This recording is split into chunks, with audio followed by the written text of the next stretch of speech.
Hold on one second.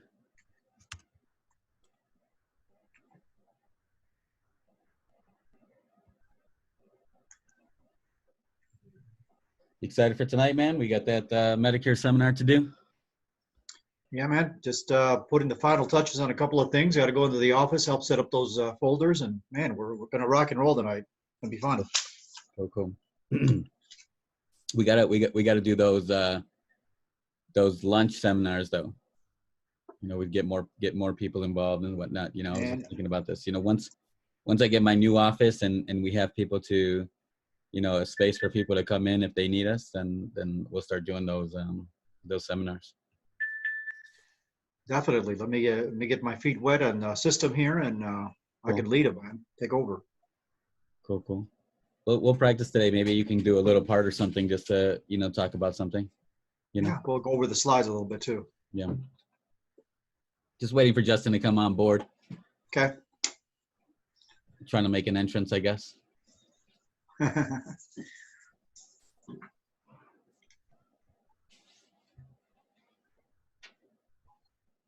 There we go. Somebody's coming in. You're recording this, Carlos? Yeah, I'm recording it. Yeah. Great. So Rob, Jamie, Sherry, Mike, Lynn, Angie, Kathy. Hope everybody's doing well. Don't be shy. If you have questions, now's the time to take the opportunity to ask Justin some questions. I have questions of my own. Let me go get them. Actually, I think I printed them up.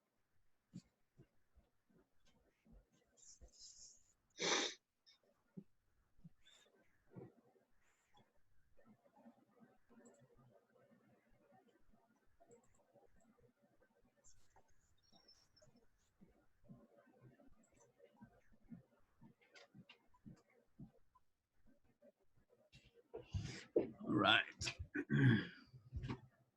Where we at? Steve, Kathy, Angie, Lynn, Mike.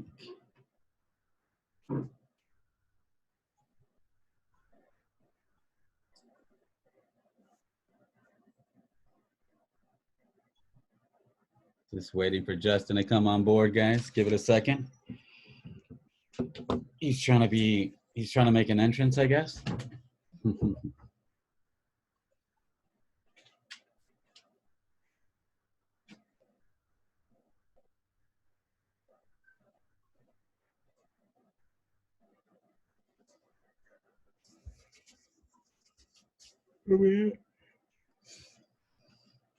Here he is. There he is.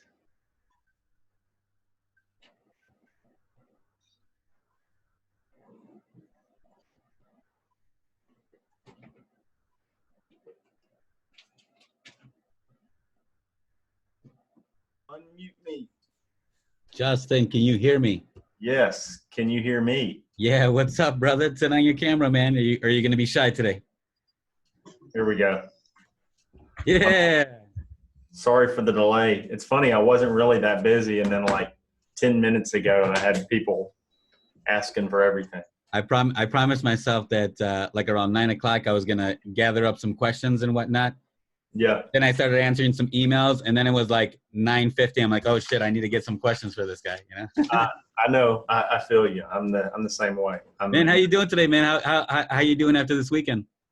Good. Yeah. Good. Had a great weekend with HST. It was a blast. I see you got some dance moves, man. I was enjoying watching you out of the corner of my eye. I don't know if I had any dance moves or not. You got it, man. You got the rhythm. The drink to believe I did. Well, man, you know what, man? We totally appreciate you giving us a chance to talk to you, man. We've had a couple of special guests, and each one of them always gives us a nugget to take with us and that we can apply to our business right away, you know? Yeah.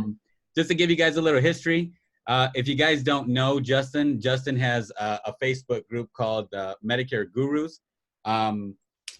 I've had my Facebook group long before his. He started his maybe about a year ago, maybe a year and a half ago, and it's blown up to maybe about 3,500 members. We weren't aware that there was 3,500 Medicare agents doing, you know, what we do, and it's been fantastic. I use it as a resource. There's just some super Medicare experts on that page, and I love jumping in there when I need something answered, you know, really quick. So I take advantage of his page all the time. I met Justin for the first time, I think last June, at 8% Nation. He, in his Medicare Facebook group, he had offered a like one-on-one, kind of like a group setting, maybe more like a one-on-one. What do you want to call it? Just kind of brainstorm. We called it the round table. Because I was trying to get it to like just 4 or 5, 6 people tops. But I find that's where I thrive the most. I'm trying to get better about stage presence and actually speaking to large crowds and delivering that way. But I think most people get the most out of me when it's just 3 or 4 people sitting around brainstorming. There's a lot of people in the industry that said that they get some of their greatest ideas from me just being in that small group setting. So I don't know. I think that's where I'm good. Sometimes I get on stage and I'm just like, a lot of people, But we're trying to change that at Masterminds. I want to bring the same level of value to a whole larger. I'll tell you what I thought at first. I'm like, fuck, I'm gonna pay this $197 to get his time. Ah, man, that sucks, But it was definitely worth it, man. What you told me about how you run, your agency. I called my wife right away and I told her, honey, I need to stop, thinking like a peasant. I need to start thinking like Justin. I need to grow my agency. I need to consider these LOA agents and yeah, man, it's just been something that's been fantastic for me. Just being able to meet you, 6, 7 months ago, and yeah, now we're here, man. I appreciate it. Yeah. So what I like to do, man, when I'm training new agents is I want them to believe that I'm not blowing smoke up their butt. Like what I'm trying to say to them is genuine and real, right? And the only way for them to like kind of feel that is to know where I came from. So I give them my story of where I came from, what I went through and where I'm at now. So think about that for yourself. Tell us where you came from, what you're doing now and where you at. How'd you get to this point? So I try to tell the story consistently so that there's no discrepancies in the way I say it, but I feel like I remember it differently every time. But yeah, I was, had a military background. My dad was an independent agent, was a successful independent agent. I never really thought that that's what I wanted to do, but after having a couple of kids, I wanted to get out and do something else. And I said, okay, I'm going to try, the insurance industry. And I had that little bit of a leg up because I knew that he had done well in it and at the kind of independent agent level. And so I came out and I just, let him kind of tell me what markets to get into.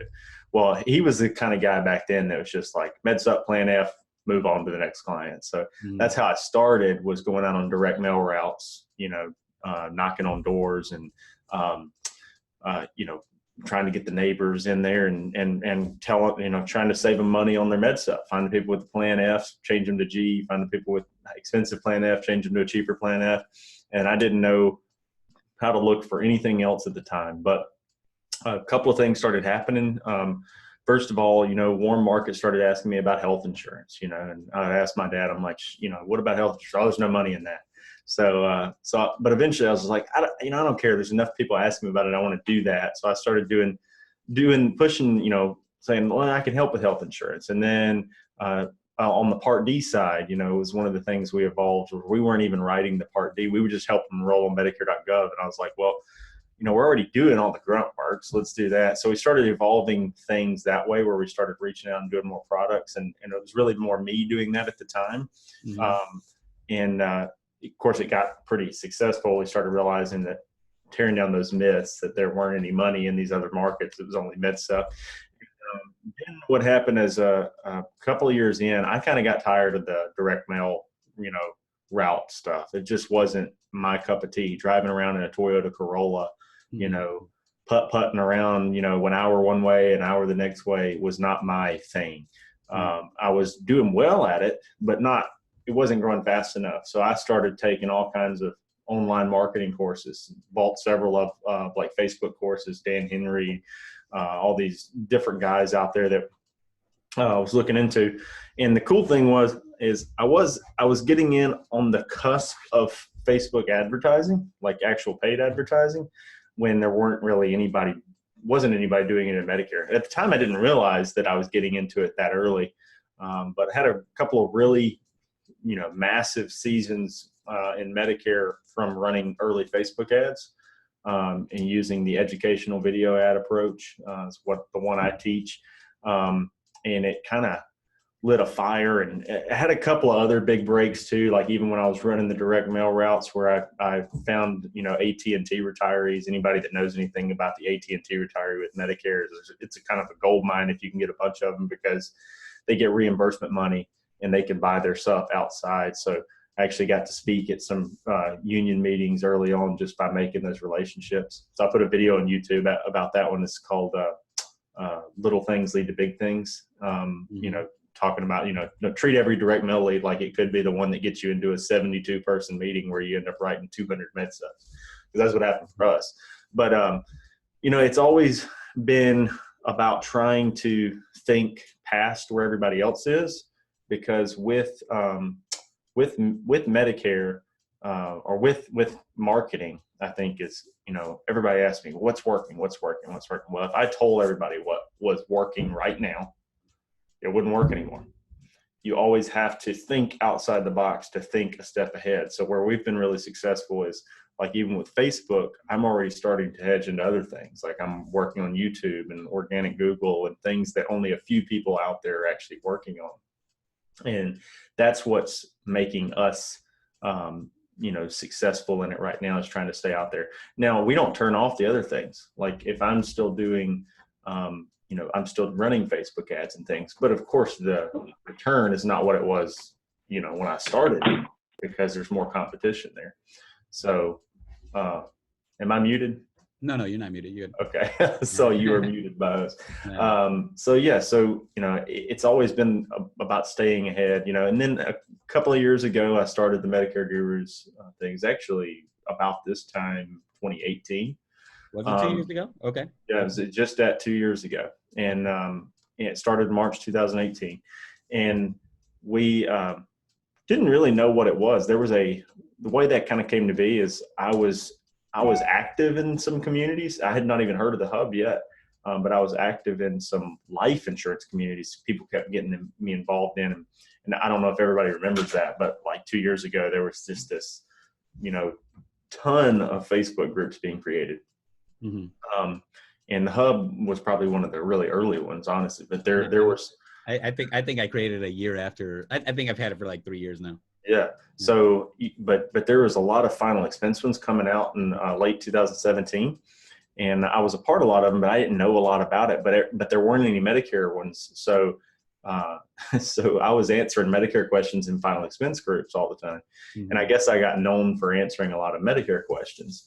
And so the guy that owned Final Expense Coach, who's not even in the industry anymore, was like, hey, you should start Medicare Coach and run that one, and we'll brand them together. So I was like, okay, I'll be an admin of a Facebook group.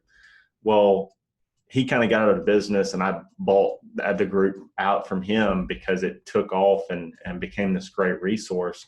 And I kind of just decided, I found a lot of, joy, if you will, as lame as that sounds, in helping agents as well as consumers. So we kind of, took off from there, and we've launched all kinds of programs. Now we're throwing the mastermind group. We go and talk to, HST, events. We talked at HFG events, other types of groups, and even do some work with carriers directly. And there's been a lot of opportunity. I've also kind of gotten known because we do a lot of cross-selling. We sell a lot more ancillary products than most, which I don't really even call it cross-selling. I think it's just covering things that other people are not effectively covering, especially in the Medicare market. In the health insurance market, there have been a lot more people doing, bundling, where they're actually creating a product that's comprehensive out of multiple products. But in Medicare, they were leaving a lot of uncovered things, because they'd say, oh, okay, MedSup drug plan, that covers everything. Or Medicare Advantage plan, that covers everything. Well, there's a lot of out-of-pocket potential with drugs. There are dental and vision. So we actually got into where we were selling more MedSup, cancer policy, dental, vision, and hearing, and drug plan, because that creates a really comprehensive deal for them. So people started referring to us as, being kind of on the forefront of bundling in Medicare, which I learned it from somebody else. So I try to give tribute back to the queen of the bundle, Galen Hendricks, and all that. She's been here at the office and given us her queen of the bundle. She gave us her presentation. Yeah. Yes. Yeah, absolutely. I got all excited when I got it. Yeah. I was just fortunate to have learned that from her years ago. I think she's getting a lot of notoriety for talking about it now. But there are several of us that she's been pitching the concept to for a long time. I was just one that bought into it. I think a lot of people bought into it, but never really made the rubber meet the road, because it's just intimidating to try to break outside your comfort zone. But we've had her in the office, and I've had agents that were selling virtually zero cancer that she'd come in and give us a presentation, and next week they'd sell 10 or 12 cancer policies.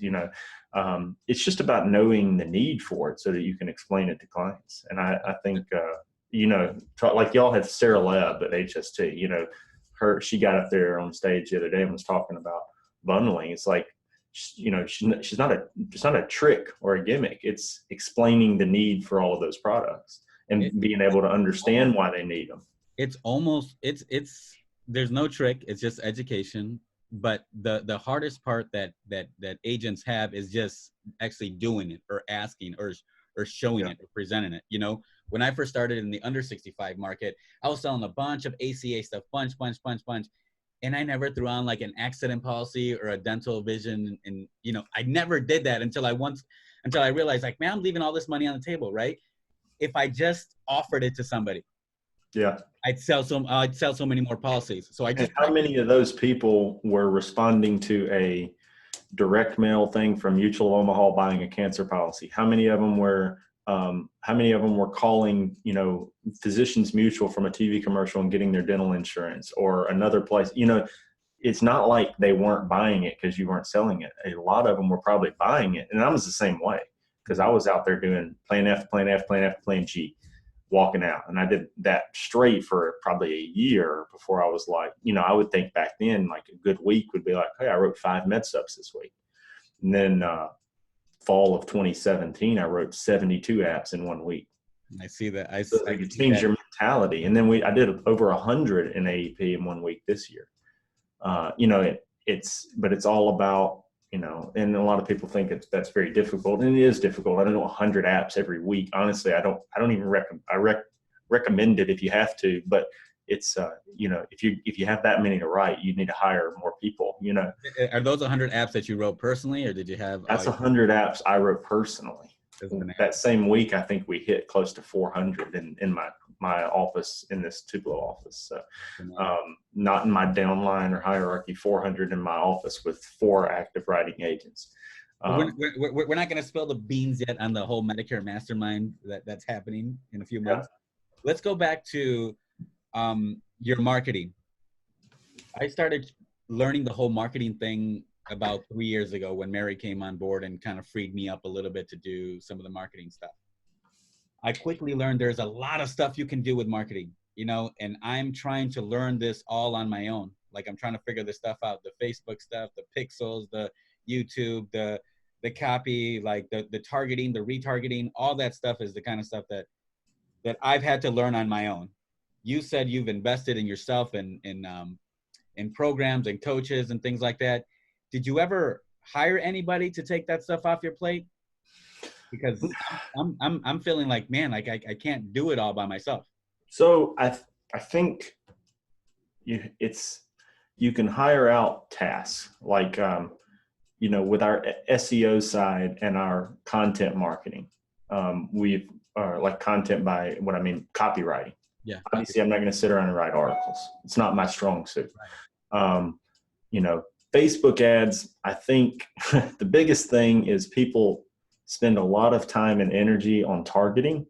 And if there's a guy, Bobby Stocks on Facebook, that put up a picture the other day, and it was a the guy is like the nerd that was sitting there detailed targeting, you know, all this stuff. And then it's a picture of a drawing of like the jock guy sitting back with his feet kicked up. And they had a bunch of details about him. And they're talking about how this guy's doing all this detailed targeting. He's tweaking campaigns all day, every day, trying to get the best ROI. And the other guy's like barely targeting at all and just pushing, you know, information out on Facebook. And it shows the return on investment, and the guy that's doing barely any targeting and not worrying about it and just never stops spending money is getting equal or greater ROI to the other guy. And the point is, most people overly think the details, so they spend a lot of time on that and make marketing more time consuming than it has to be. But I do believe in outsourcing things. Like I don't create my own website, you know, I'm not, you know, I don't have the design quality part of it down. You know, and when you get into Google and stuff, you know, you have to hire people to do that. So I think it's like this: you hire out certain small things.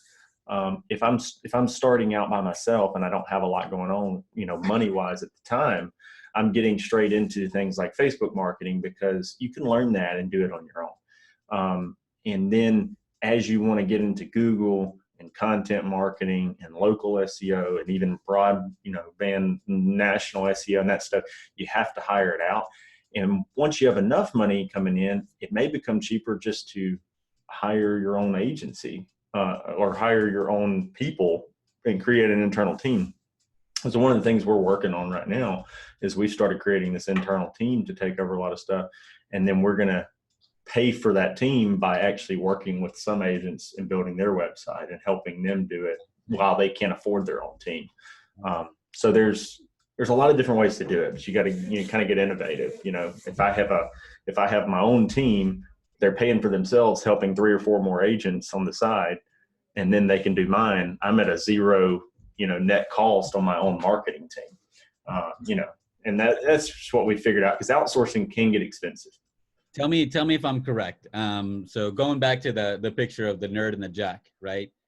I've learned that the details are good, but they're not as important as the content. Like just putting stuff out there all the time.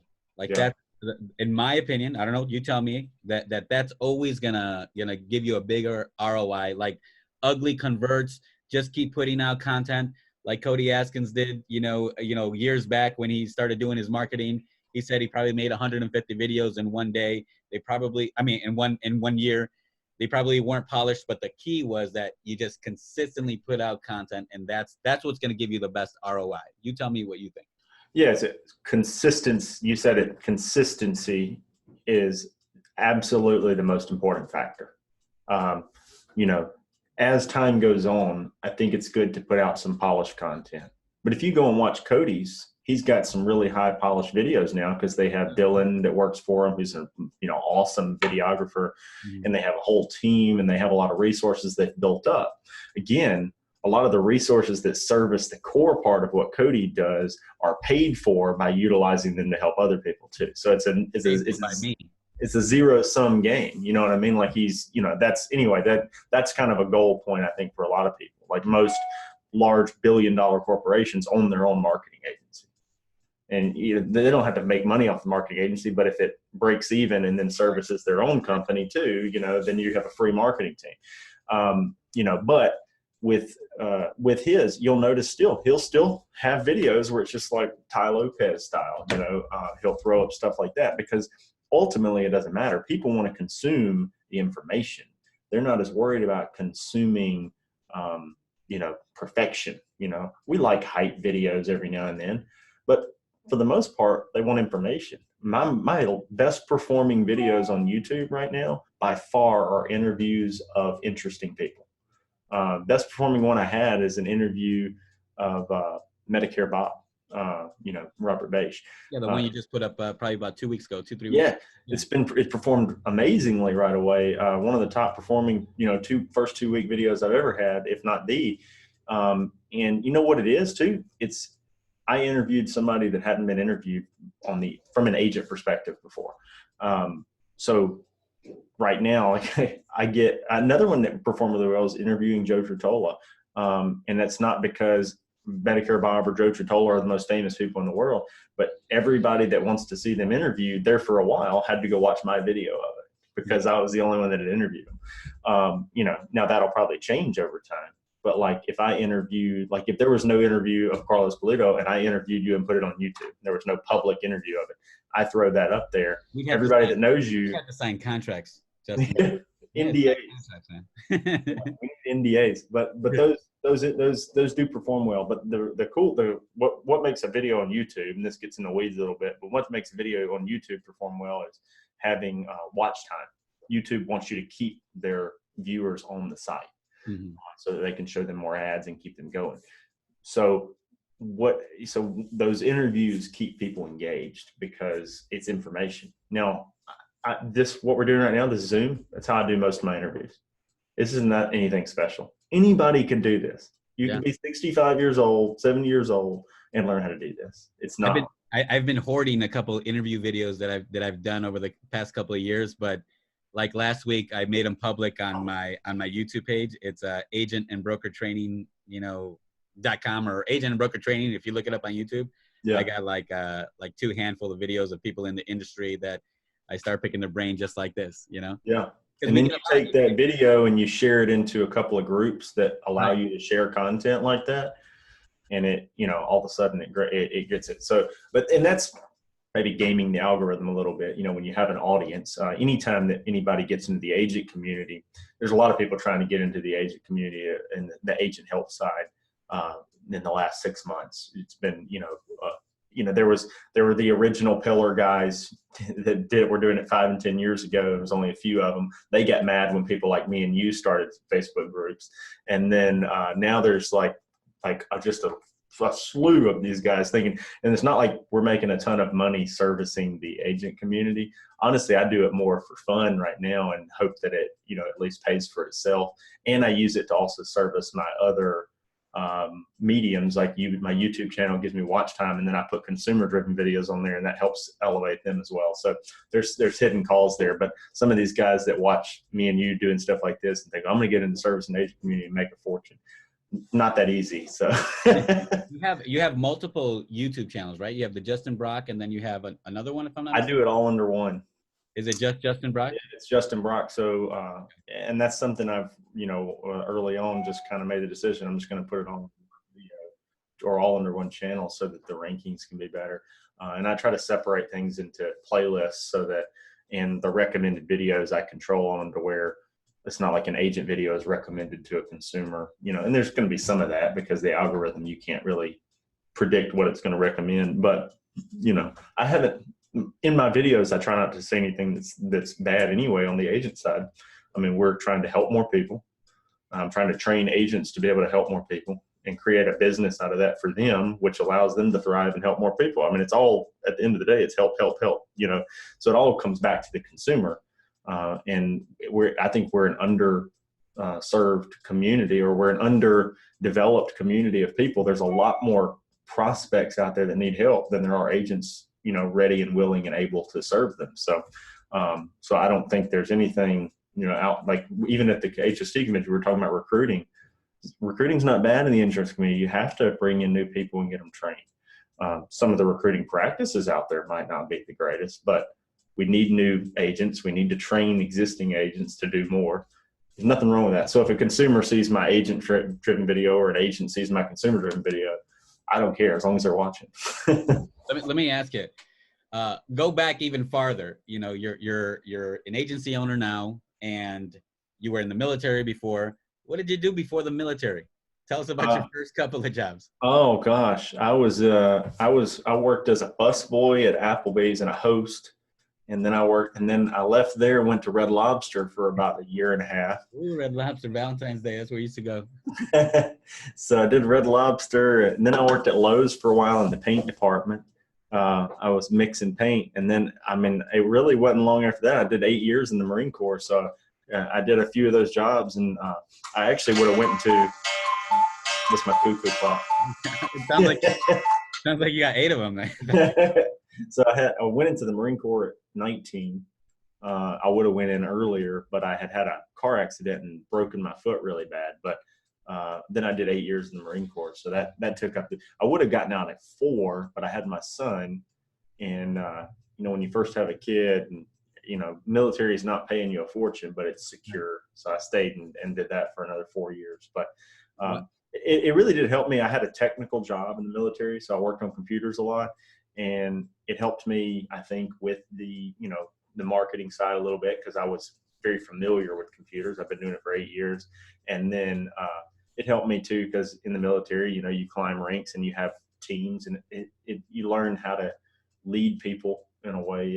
And I'm probably, most people say that I don't act like I would have been in the Marine Corps, but that's how I was on the technical side. So I never was that guy that was just a jerk to anybody. I was always led by, trying to create a great friendly environment, but where still people knew that I was the boss, but they liked me being the boss, so I think it helped me a lot. Are you the only guy in the world that has a cuckoo clock that cuckoos at a 10:30 or 11:30? Isn't it supposed to cuckoo like at the hour? Am I mistaken? Yeah, it thinks it's 6 p.m. right now. So. I was like, what the hell is the cuckoo clock cooking at a 10:30? No, it's so my kids got it messed up on me a little bit. For some reason, I have to flick it to restart it, but I never fix the time on it. Just like a cuckoo and every now and then. That's so funny, dude. Let's see, man. So how long have you been in the industry now? How many years? Came in 2013. So 2013. 7 years. Beginning of 2013. So just a little over 7 years. You've probably experienced a bunch of things, right?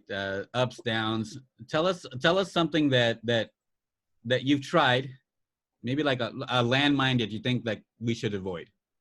Oh, so I would tell people, I have a video on YouTube called Starting from Scratch. Now, a lot of it's about Medicare, because I do believe Medicare is a great staple to build your business upon. It's level, it's long-term. Under 65 health is faster, but has more shelf in it. You know what I mean? Like after you get a book on there for a couple of years, you start having a service with rewrites and stuff a lot more than you do on the med stuff and MA side. But if I was trying to tell people things to avoid, I would avoid the shiny objects. In the beginning, there are marketing practices that work, for everyone. And I heard this from a guy a couple of years ago on marketing. He said, everything works a little, nothing works a lot. So that's 90% true. There are things that work a lot, but they only work a lot for a short period of time until everybody else figures out that they work a lot, and then everybody starts using them, and now they work a little. When the first guy out there to run direct mail leads is probably killing it, Nobody's doing it. The first person to cold call, like the Wolf of Wall Street era type, it was working. Now it's hard, very hard. First person to get into internet leads. I have a friend that got on Zillow and Realtor.com and Trulia before anybody else was buying the leads on there. And he built his entire real estate business on it. And now he's so big, he's got plenty of referrals coming in. If you can hit that 10% of the time where you can get that, that's great. But if you're starting off, you can't look for that home run until you have something else paying the bills.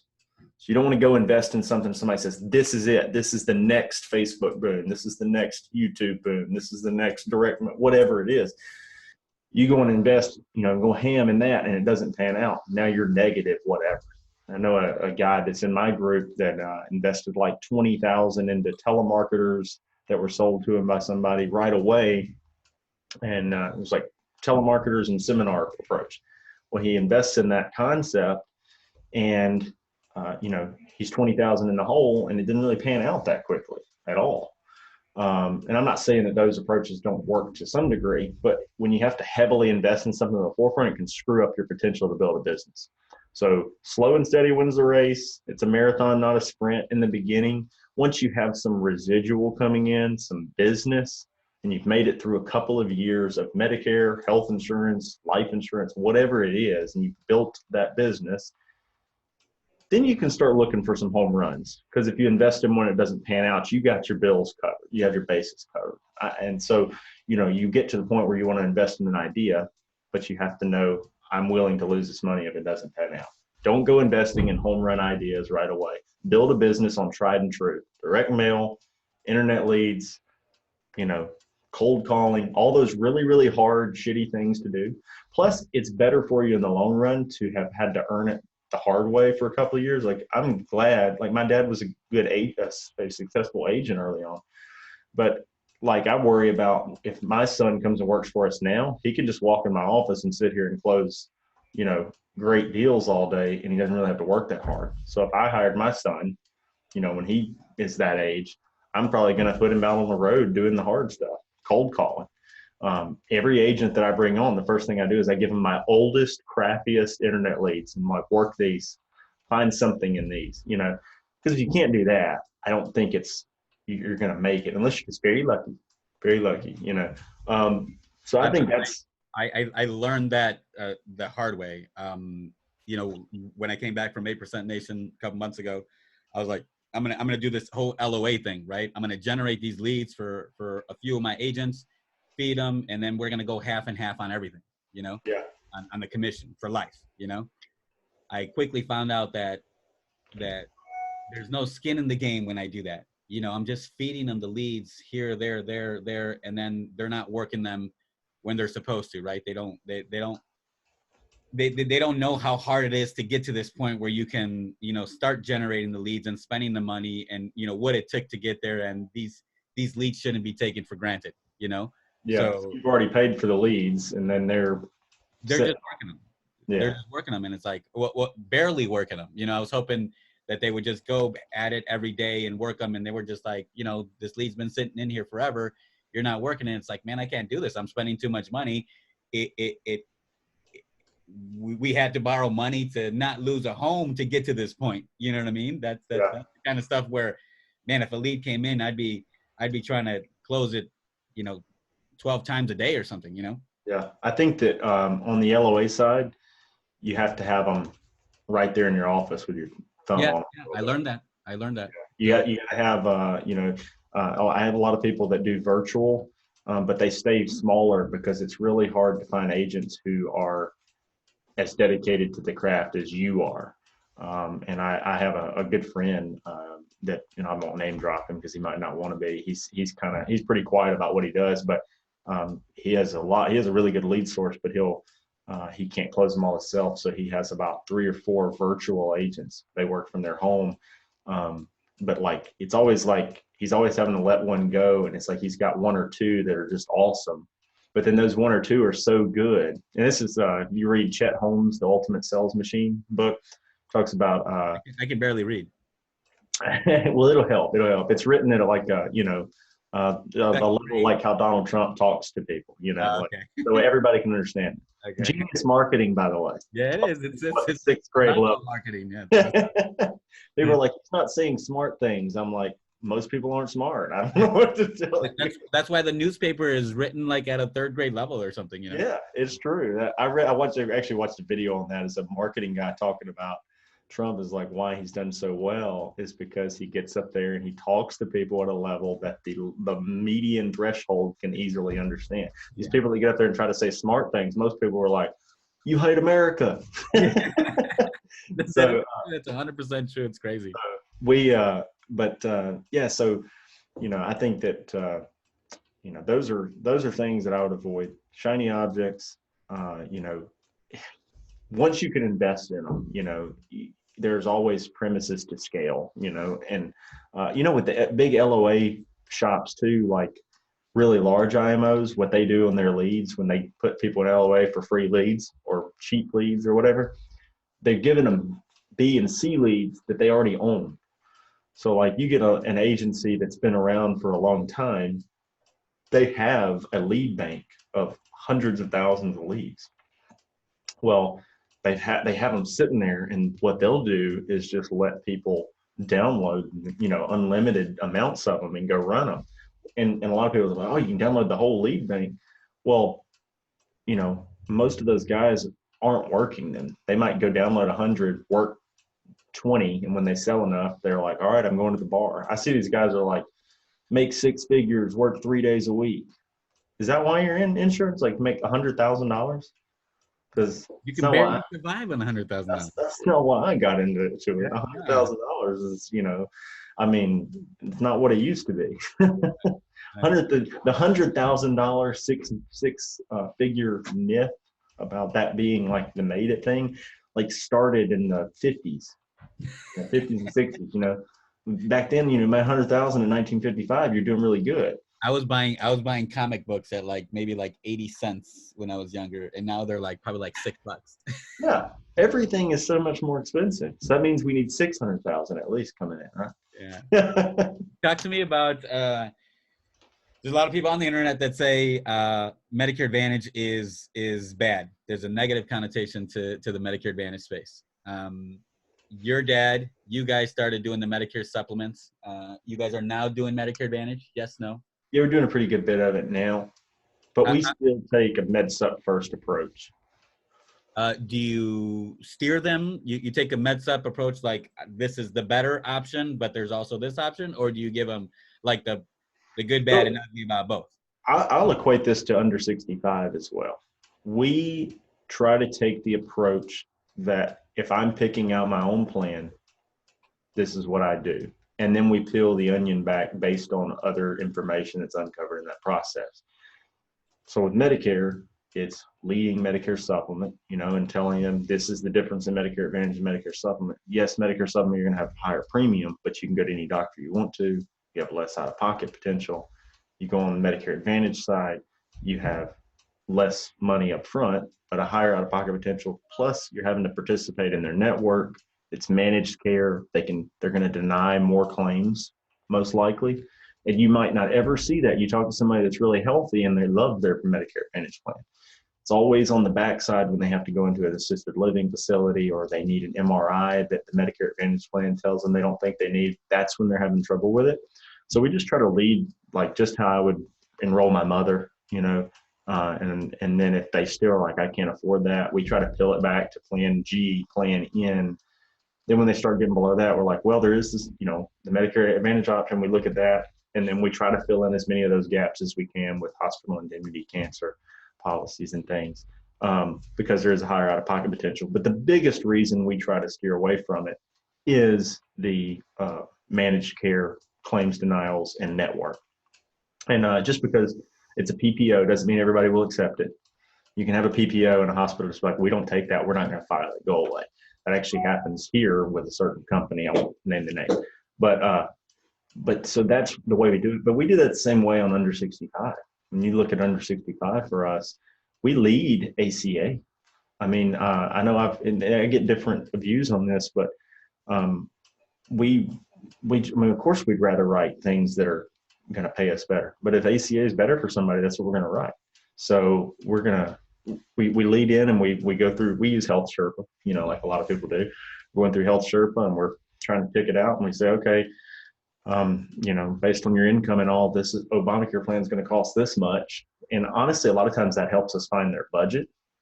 Because if they get those people that it's really expensive and it's like, oh, that Obamacare plan is going to be $900 a month. I really was looking for something, less than that. So, well, how much were you thinking it was going to be or less? And they're like 600. And they're like, well, and then we're coming over here and it gives us something to work with to keep it in their budget. And so it's the same way to us. But if Obamacare comes out and I'm like, yeah, this is a good deal, and you still have some people that say, I don't want to deal with Obamacare. Or I don't know what my income's going to be. Of course, we'll go the other route. And the same thing with Medicare. You have people that come in and with the MedSup, and it's like, I just don't ever go to the doctor. I don't want to pay that MedSup premium. Okay, well, you can have Medicare Advantage. You still have a cap on what your out-of-pocket is each year. Without that and just Medicare, you have no cap on your out-of-pocket. So we at least need to establish the cap and keep you from getting penalized for not having drug coverage. And then, we go that route when that's what they want. But there's the one steering to our Medicare Advantage sales. We're not steering to that. Now, if it's not an option at all, they come in and they never got a MedSup and they can't get underwritten, we're having to go straight to Medicare Advantage. But, well, here's Medicare like you have. You can't get a supplement the way you want to, but there are Medicare Advantage plans that you can get. So that's, it's not for us steering. It's just educating them what their options are. And telling them the legitimate pros and cons. This is what I would do for myself. Yeah. And then if they don't want to, that's why we sell a lot of MedSup. But it's gotten to the point now where because of ineligibility, under 65 Medicare, you know, cost aversion. People just like have an unrealistic expectation of what their Medicare costs should be probably because the Medicare Advantage pushing agent sold them a zero premium plan from the get-go. And now they think, why would I pay for a med sup? I've always had this zero premium. You know, they've psychologically kind of screwed them up when if I would have talked to them first, they'd be perfectly okay with the med sup premium. And some people are like, well, these guys, they're barely not on Medicaid, so they're not buying med sup, they're Medicare Advantage prospect. And I'm like, you deemed them that way. You didn't educate them on their options first. You just decided based on their income, if you were that poor, you'd be a Medicare Advantage prospect. But that's not really fair to them because they might have their house paid off, they might have their cars paid off, they might have a 401k put back, and then maybe they have a really low income and they're barely avoiding Medicaid. But they might really value using a higher chunk of that money towards their health care. Maybe health care is the most important part of their budget right now. So I think that people should still take an educational approach. And another thing is if they took that approach and they educated them on those options better, there'd be a lot less complaints, for sure, CMS regulation violations. And then CMS would probably leave us all alone if the people weren't out there actually educating people. You get better night's sleep too, man. All the above. Let me ask you your sales process. So I've seen the time-lapse videos of the office. Wait, first, do you have retail space or do you have office space? I was just like retail. I talked to call center guys and I'm like, we got 3,000 square feet. And they're like, man, how many people do you have in there? And I'm like, about 9. And they're like, oh my gosh, we'd have 80 people in that office. It's not the way we do it. It's a retail style space. You get a lot of walk-in traffic because of it's like an Edward Jones office or a Merrill Lynch, kind of like financial advisor approach, but to Medicare, which has helped us do annuities and things as well. So that's where the big money is at. That's something that I need to get into. My friend Ernesto and Jesus that are probably on this call, they do a lot of the annuity stuff. But let me ask you this. Going back to the sales process, I saw the walk-in traffic, awesome time lapse video you have out there. Doing business over the phone in different states.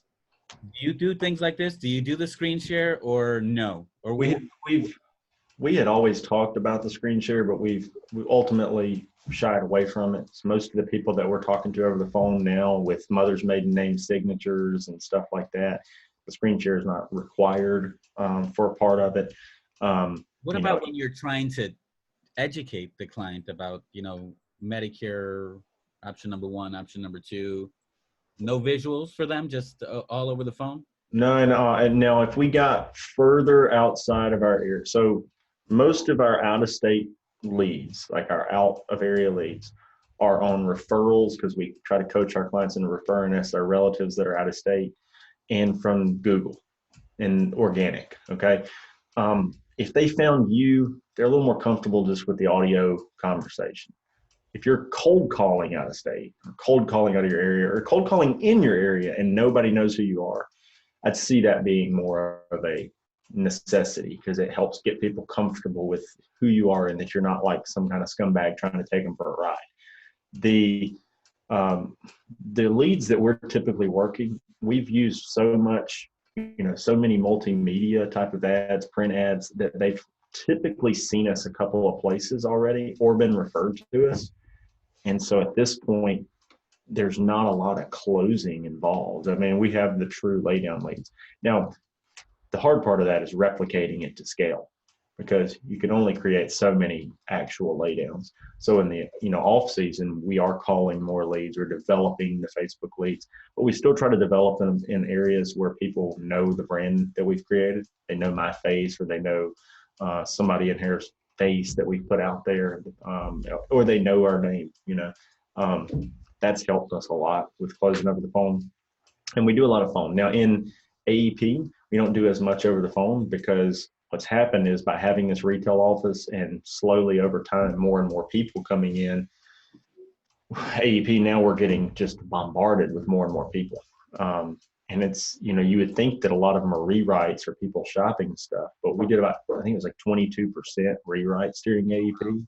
So it's like 78% new business, And a lot of them are coming in for like a drug plan, but once you get them in, you find out they're on MA, or they have their med stuff they're overpaying for. You can rewrite them other things. I've even had people come in with an $85 drug plan. They needed to be on a $13 drug plan. You write somebody a drug plan and you just save them $62. $700 Sell them a $35 cancer policy with it. Tell them, hey, with drugs, with your Medicare, you have that 5% unlimited coinsurance on cancer drugs that are up to $23,000 a month. We can, make sure you have some coverage for that, out of pocket. So now so I think that's something that people didn't understand, is like you could take a drug plan appointment and have so many of these people that are saving so much on the drug plans right now going down. You can actually cross sell on drug plan savings, and it all goes into the same arena. There's a need for it. I'm contemplating, man. We've been shopping around for office space, and we're thinking office space, or commercial space, or retail space. And I'm always up in the air like, man, Justin's got a retail space. I should get retail space too. Medicare Bob has retail space. I should get retail space too, but they're just a lot more expensive, man. What's funny is Medicare Bob's got retail space, but he uses it like office space. He's creating like a kind of a walk-in type of situation. We've been talking about it. I was like, you need to do some walk-in. He doesn't have the walk-in traffic at the moment. No, he's talking about trying to create more of it on the side, but his is all like office space. But he ended up getting, I think he has a better deal on his retail space than he was going to get on like that same size office space. Because it depends on where you get it, Yeah. But I've seen. I'm gonna get mine in the hood so I can get it for like $5 a square foot. But then just sell zero premium Medicare Advantage. Hey, man, we only got a few minutes with you left, man. So let's talk about this Medicare Mastermind, man. What's this all about, and what gave you the idea, the inspiration? Where can we get tickets, man? Well, we anytime you develop an audience, you think, well, how can I serve this community, and how can I do it without doing things that other people are already doing? I don't want to replicate what somebody else is doing. That's already a served niche. And the mastermind for Medicare specifically wasn't something that's being done. There's a MedSup conference, but the MedSup conference was designed for IMOs and actuaries and companies. And now they have the free agent day and stuff, but it's more or less they're doing the free agent day to get the agents in to try to try to sell more booths to people who are trying to recruit or sell a software program to an agent. Okay. Ours is not designed for that. The entire content of the mastermind is designed on selling opportunities, agency building, retail building, brick and mortar building, call center building, direct mail route building, whatever you're wanting to do and however you're wanting to scale. We're trying to keep it Medicare agent and agency building focused for the entire duration of the conference. It is about the agent and the agency owner. It's not about the vendor. It's not about anybody else. We have a few sponsors, but we kept it to carriers. I decided this year I didn't want vendors. I didn't want people there to sell you anything. We may do that in the future. I don't know, because it's not the end of the world. We're all salespeople. If somebody tries to sell you something, you can say no. Yeah. But I wanted it about the building of the agency and the agent. So that was just something that I think has, and also when I floated the idea, there were people in every sector of the niche, like every little niche that would complement or directly impact the agent or the agency owner. There were people who were willing to come speak for free. They just wanted to come and be part of it. And so I was like, well, we already got the resource. We got the community. Let's bring them all together and make it the Medicare Gurus Mastermind. So that's what we did. And the response is great. And the tickets are sold out. We have a waiting list because we were trying. Sold out. Yeah, it really sold out. Now we're talking to the hotel about configuration of seating and if we could fit 10 more into the conference room so that we can open up 10 more tickets. But right now it's technically sold out. What, we can't get a bigger venue? We can't get another space in the hotel to I'm everybody down here is going to want to go, right? I'm working on it. If you want to go, you can email me or message me on Facebook and I'll have you on my waiting list. And if we open it up and we get 10 more spots, you'll be on the top of the list. I got a couple people on that list already. Are you gonna open up the recording again sometime, maybe closer to the event? It's open right now. You can buy the recording and the thumb drive that everybody in attendance gets. It is $197 right now. Where can we get it? You can go, it's in the Medicare Gurus group on a it's in an announcement on there. There's a big link with a picture of a green thumb drive. It's not on justinbrock.net. Can we? No, it's on justinbrock.clickfunnels.com/re. I see. Rerun or record or something like that. I can't remember the link. I need to host it on the regular site. Tell us about some of the guests that are going to be speaking. Can you tell us quickly? Yeah. We got Pete Fournier. He's president of sales of IFG. He's like an advanced market life guy. Ricky Ballard is going to sell. He's doing direct mail, mostly Medicare Advantage and some MedSup, and running a team. And his first year, they hit like 1,000 MA plans doing that. Wow. We got Eric Fierro is going to talk about MedSup to MA transition, lead development. Medicare Bob that we've already been talking about. Galen Hendricks, Queen of the Bundle, is going to be there. There's going to be more people there that are part of it that aren't necessarily speaking that are going to be great to be in the room with. You know how important this is to me? I'm going to tell you. And my wife is going to smack me over the head because we had a Disney trip planned like that cut into the Medicare Mastermind. And I'm like, honey, you have to schedule that thing out. You have to schedule it for a different day because I gotta go to this, you know? Right. I understand, man. I've had a lot of objections and I'm like, I'm sorry, this is the time we did it this year. She was so mad, man. I was like, I got you. I don't know what you're gonna do. Go to Disney and I'll meet you there or something, you know? One last question, Justin. Yeah.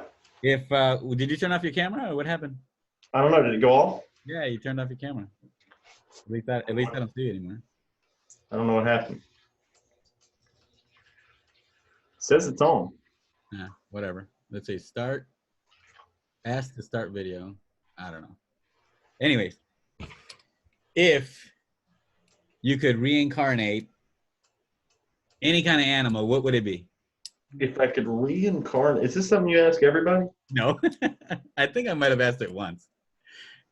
Is this like a list of like Steve Jobs style questions? No, I don't. I heard it somewhere. I think Chael's running or something. I don't know. Okay, if I could reincarnate any animal. If you could reincarnate into any kind of animal. Reincarnate into an animal. Yeah. I'm like, well, which animal's extinct? No.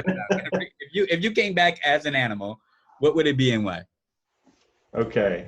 If I came back as an animal, I would let's see here. I would reincarnate as, you don't want to say something cliche like a lion. Yeah. I want to be a turtle. I just want to be lazy as hell. I guess like a dolphin. I want to be lazy as hell and live forever or something. I feel like dolphins are really smart and they don't have to do anything but swim around all day. That's it, man. Kick sharks' asses in packs. So. That's it. That sounds Well, dude, man, I really appreciate the time, man. It's been a blessing for me to know you and get to meet you, man.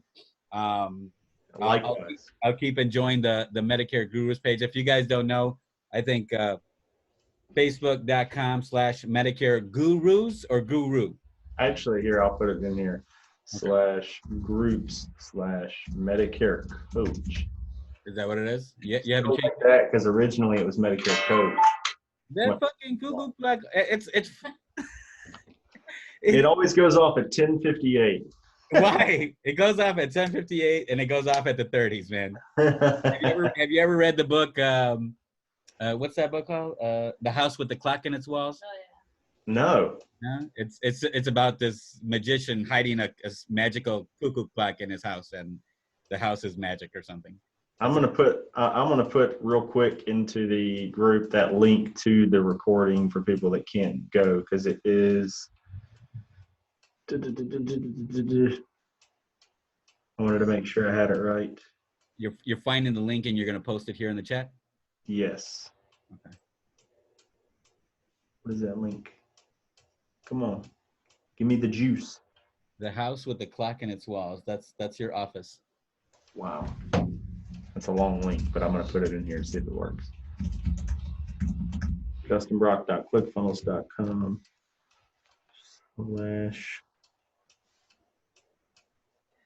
Before we let him go, we got another minute with him. Does anybody have any questions for Justin? Don't be shy. Anybody? Pre. Unmute yourself and ask a question. Order. Hey, Carlos, this is David. What's up, Dave? How you doing, man? Good, good. Justin, first of all, I appreciate Justin's time and his, contribution to our training group here. It's great. I know he works with a lot of agents. What seems to be the most challenging thing you find in agents, especially new agents coming on board? What's one thing that they most often have to overcome? Most often have to overcome. Let's see. Probably, and I posted something about this just on my profile the other day. I see a lot of agents telling me, oh, if I had more training, I could do such and such, and I think that they're a lot of them are wanting to be handheld to it. I even had agents in our hierarchy that is just like, that we've flown places to trainings, recorded videos on specifically what they're looking for, and they're still like, I need more training, and I think if you go on YouTube, there's a plethora of training already out there, in various senses. Somebody said that rink was one, and not just from me, but from all kinds of people. So I think a lot of people just need to get outside their own head and start just doing it. They can't get over that hurdle of just get out there and do it. You know what I mean? Get out there and try something until it fails or works. They want, what they really want is to be in the room while other people are selling, so that they can learn how to mimic exactly what that person's doing. That's what I believe anyway. Okay. But that's something we see a lot of, I think, is people that are just probably think they need more, but they really just need to try what they've already learned until they fail. I mean, I didn't start in a way that, my dad did everything, but the first, I didn't have to go out with him on appointments to start selling. He said, he basically said, hey, you're starting, so I'll split some direct mail costs with you, and you just go out and you got your license, and here's the Medicare and U book. Go sell them supplements. And I just went out and started doing it. You know what I mean? So yep. At some point, I think people just got to kind of go out and dive right in. Let's do it. Yeah. Make the mistakes. Yeah. Fail. Appreciate it, Justin. Succeed. Do it all. If anybody wants the link to the recording, somebody said that the page was not available. If you want to send it to me, Justin, and if you guys want to reach out to me, I can send it out to you. Okay. Yeah, I was trying to pull it up in ClickFunnels right now. I still use even though we have all this site, sometimes it's easier for me to throw up a ClickFunnel because I do know how to do that pretty well. Yeah. So I still do that a lot. So my wife has a little dolphin hanging on the rear view mirror. Yeah. In the car. Now every time I think about it, I'm gonna think about you, man. You should. All right, man. I appreciate you, man. I don't want to take up another hour of your time, man. I totally appreciate you, and we'll be in touch, man. Just like always. All right, buddy. I just sent that link. That one should be the right one. Okay, the pre-order link. Okay, perfect. Yeah, just flash pre-order. I couldn't remember what I put after the ClickFunnels part. Okay, cool, man. Well, I appreciate you, guys. Thank you for having me, man. It's been fun. No, man. I appreciate you. I'll talk to you guys later. Thanks, Justin. All right. Bye. Bye-bye.